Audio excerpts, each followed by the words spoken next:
السلام علیکم ورحمۃ اللہ وبرکاتہ۔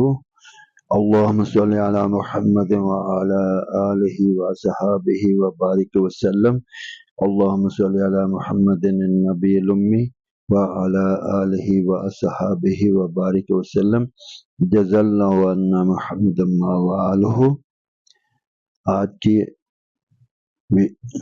آج کی ویڈیو کی طرف بڑھنے سے پہلے گزارش ہے کہ رب تعالیٰ جل شانہ کی رضا کے لیے اور عمل کی نیت سے پوری ویڈیو کو دیکھیں اور غور سے سنیں اور اپنے دوست احباب عزیز و اقارب میں اس کو شیئر کریں۔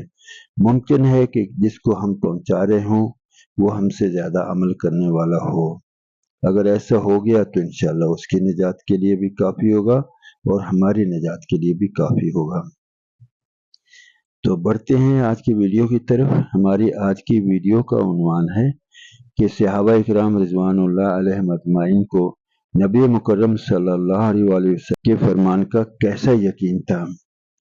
وہ بالکل اس کو حق سمجھتے تھے کہ ایسا ہی ہو گیا، ایسا ہو کر رہے گا۔ اب ایسے ہی ایک واقعہ ہے، حضرت ابو نضر رحمۃ اللہ علیہ کہتے ہیں کہ نبی مکرم صلی اللہ علیہ وآلہ وسلم کے صحابہ میں سے ایک آدمی جن کو ابو عبداللہ رضی اللہ عنہ کہا جاتا تھا وہ بیمار تھے۔ ان کے ساتھی ان کی عیادت کرنے آئے تو دیکھا کہ وہ رو رہے ہیں۔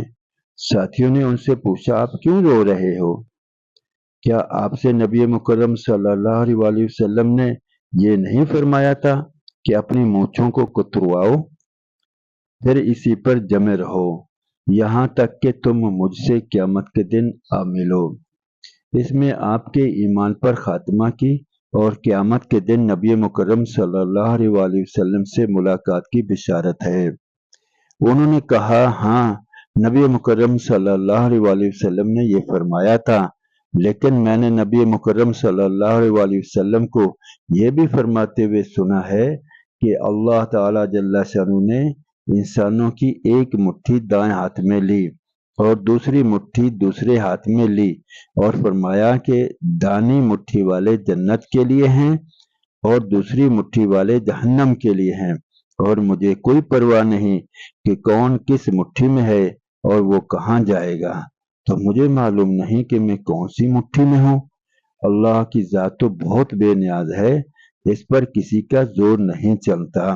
آپ اندازہ لگائیں کہ دونوں نبی مکرم صلی اللہ علیہ وآلہ وسلم کی باتوں کو یقینی سمجھ رہے ہیں، اور رب تعالیٰ جل شانہ کو ایسا ہی ایمان درکار ہے کہ بن دیکھے جو اللہ رب العزت فرما دیں اور اللہ کے محبوب صلی اللہ علیہ وآلہ وسلم فرما دیں، ان کی بات پہ کامل یقین آ جائے، محکم قسم کا یقین آ جائے کہ اس میں ذرہ برابر شک نہ ہو۔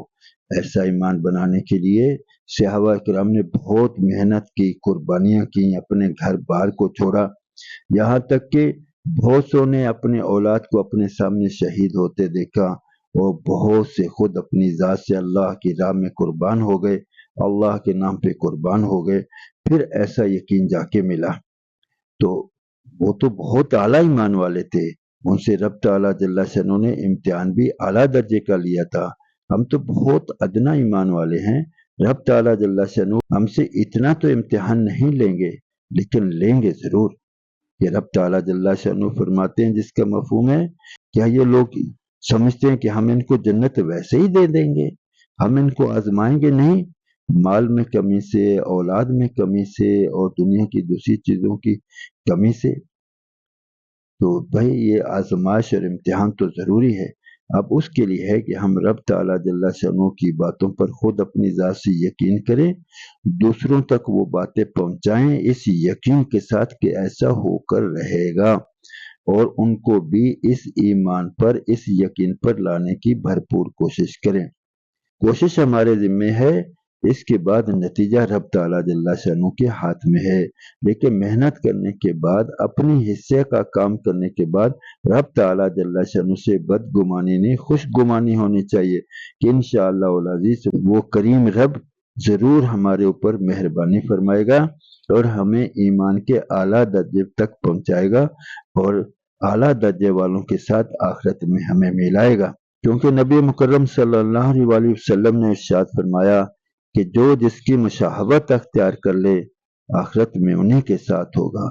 دنیا میں دین کے لیے محنت کرنا، رب تعالیٰ جل شانہ کے نام کو عام کرنے کے لیے محنت کرنا انبیاء علیہ السلام کا اور ان کے بعد نبی مکرم صلی اللہ علیہ وآلہ وسلم کے صحابہ کا خصوصی کام ہے۔